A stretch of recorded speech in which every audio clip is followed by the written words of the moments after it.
So folks ask me if I ever actually skin them all on the line, and I have for many years, and especially younger pup coyotes. The older dogs, I prefer to do them on my machine at home, but I open them up. And but anyway, skinning them on the line is no different than doing it at home, except for obviously the machine. But I go ahead and open them up, and I put my gambrel in.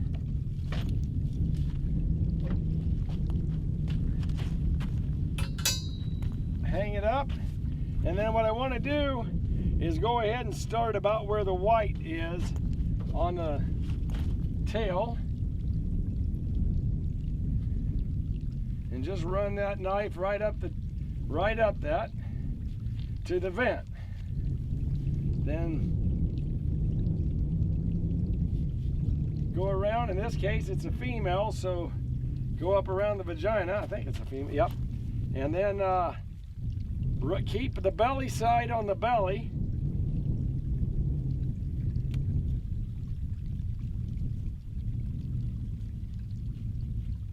And the back on the back. There we go. And while you got it, go ahead and kind of loosen that belly side up and a little bit of the back. Kind of help you out a little bit. And we'll do the same thing on the other side. My knives have been used quite a bit on the line. I have a sharpener at home, but while on the trap line, I just use the steel. So again, go on the other side of the vent and run it up the animal's rear right side, keeping the belly fur on the belly and the back fur on the back. Try to stay above the muscle the best you can. It'll make it a lot easier to skin when you don't have to deal with the muscle coming apart. There we go. Same thing. Kind of help yourself out a little bit by knifing a little bit of that fur off of that leg. Especially if you did cut into the muscle a little bit, it'll help you. And again, the belly side. All right. Now I like to go ahead and pull down my belly side first and open that side up. I think that'll help. Do the same thing on the other leg.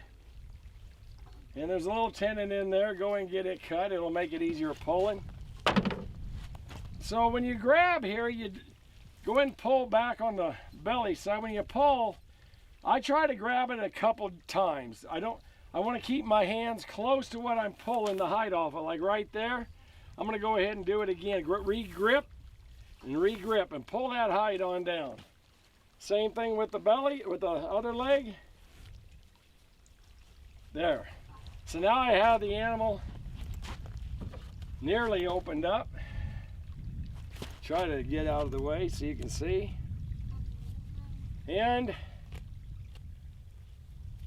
there we go. Let's go to the belly side. Now, on a female or male, you can go and cut on the testicles, but with a female is easy. You can just cut right on the other side of the vulva. Pull that down. There we go.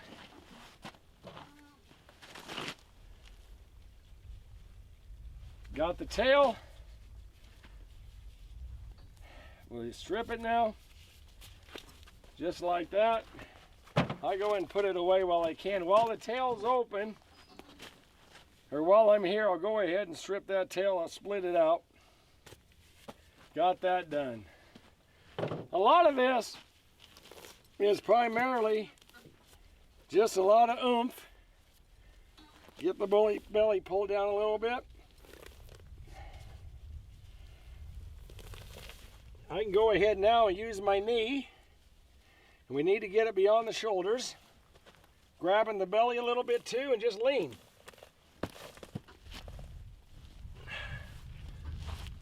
Almost.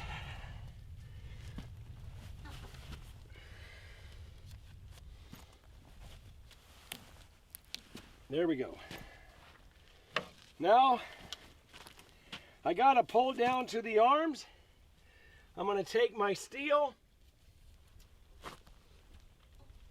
and push it in and pull back, just like that. Repeat on the other side and pull back.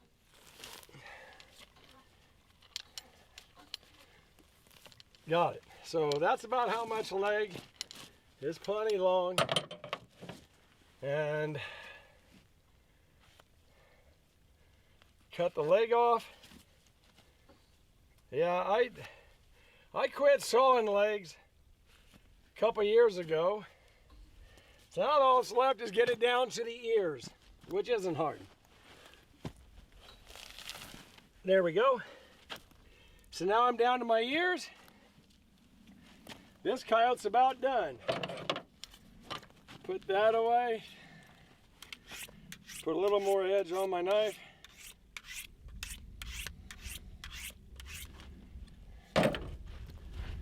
Just pull this back. Let me aim the camera a little bit different.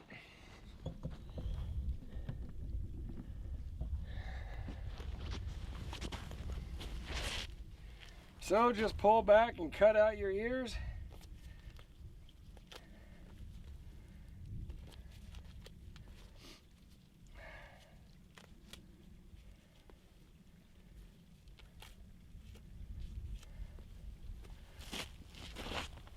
Give her a little pull, cut out your mouth.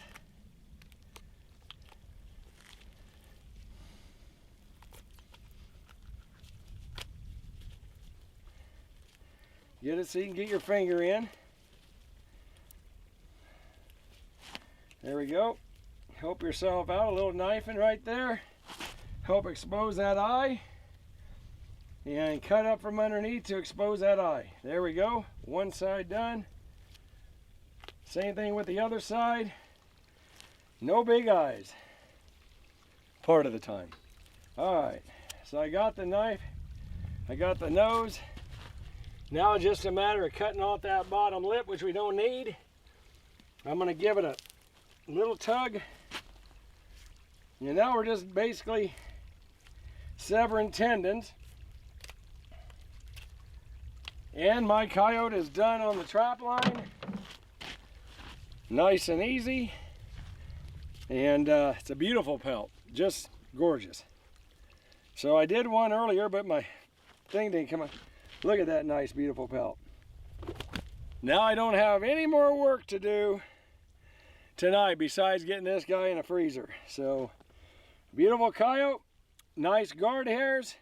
For those of you that's wondering what makes a good pelt, you want as much white on the backside as you can. I know you can't do it if your coyotes are dark, red, what have you, but that's what the market wants. Second thing is you want to check out your Iroquois. Make sure there's under fur there. When we look at our flank, the flank area of the coyote, do we have guard hairs? And then finally, we switch over to the belly side. And is it full? Does it show a lot of mange? And, or for lack of better words, just a dog's bare belly. And in this case, it's not. It's a very well-furred little female pup. And it's good to go. Let me go ahead and now take this hide off of here. Let me go ahead and get the gland out of it. And I have a RJ set really close. Take about 4 inches of intestine. There's my gland. And now that the coyote's done, put it about 10 to 30 yards, whatever your law says, above your set. And I'll show you this.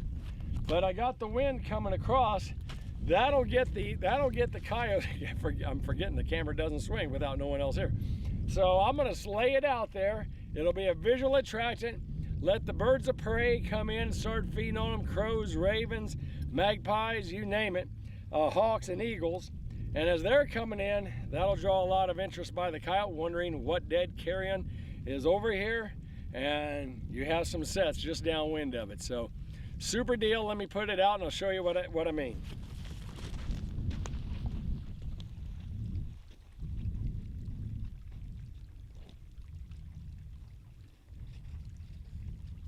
Okay. So I got a set right there. Got my coyote just a few yards away and on the downwind side. So as coyotes come in to check this out, I got a waiting set nearby. And of course I also have my trail sets on the other side of the fence. So main thing is, it's that stock tank of water that's running. That's the #1 ingredient for making this site a great location.